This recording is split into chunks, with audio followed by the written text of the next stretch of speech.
anak sebelah tuh. Yang mana, Pak? Itu yang anak sebelah tuh. Siapa namanya Jimmy, siapa nama itu?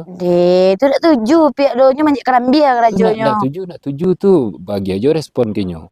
Nak itu nak mungkin pihak pun mau beko kena. Paniang abak dinyo biko pihak.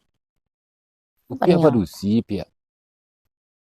Cuk sebentar, si laki-laki datang ke rumah. Dan beda-beda aja. Cik-cik aja lah. Diseleksi. Seleksi nak mari itu udah pihak. Yang diseleksi orang main bolanya pihak. Ya, kan untuk dijadiin calon tuh kan harus dicari dulu deh, Pak. Ya elok lama pihak. Abah nak taluk dah abah manahan malu biko dah kan elok je pihak Lah ya pacaran kan. elok aja pihaknya. Abah nak menagan pihak pacaran dah. Cuma pacaran tu yang elok-elok aja. Jangan payah-payah lo ke tampik-tampik yang langang-langang tu ah. Biko ada orang kampung aku mengecek kabak malu